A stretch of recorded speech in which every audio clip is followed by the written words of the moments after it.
Dami nagre-request ng 4D gray na may 4D colors. Actually, tropa, may mga ginawa na tayong video tutorials. 4D blue at saka yung 4D violet na nakapatong sa gray. Kaya naman ngayon, susubukan natin yung 5 kulay ng 4D sa dark gray. At ito, yung speed shape natin. Bubugahan natin to ngayon ng Surfacer UCH210. Ito yung primer gray, tropa. At para makatipid tayo, ito na mismo yung kulay na gagamitin natin. So, ibig sabihin, yung kulay ng primer gray natin, ito na yung magiging base natin. So, ito na, tapos na yung primer gray natin. At pag natuyo to, tropa, dark gray na ang kulay niyan. So, ito na yan, tropa, no? Tapos na tayo mag-apply ng Surfacer UCH210, yung primer gray. At ito na yung kulay niya kapag katuyon-tuyo na siya. Dark gray na siya. So, ito na yung magiging kulay natin, tropa.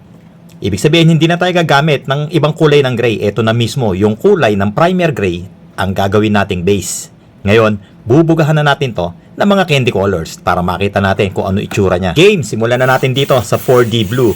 So, ang code nito, 4D881.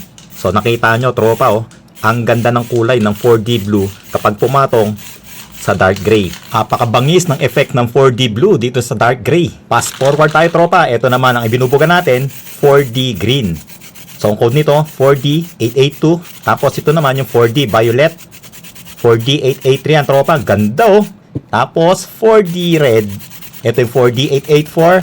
At ang panghuli, yung 4D gold. Ito naman yung 4D885.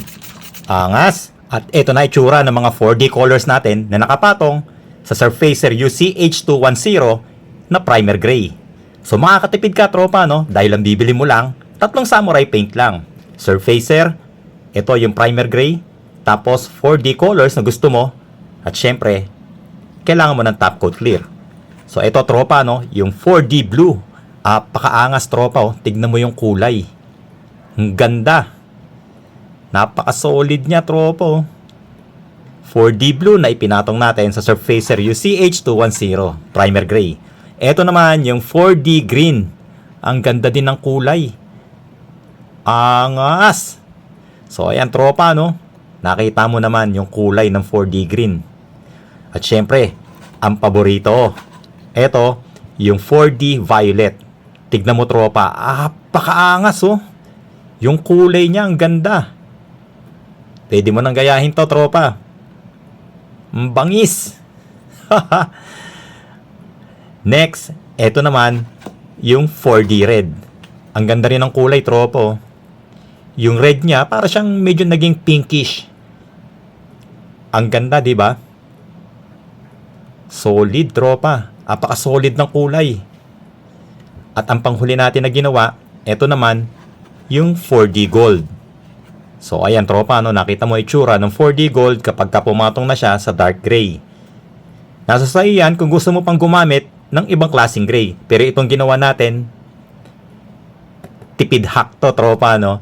3 samurai paint nga lang yung gagamitin mo. So, ayan, tropa, no? Nakita mo na kung ano-ano ay mga kulay ng mga 4D colors kapag inilagay natin sa dark gray. So, ayan, may color guide na kayo.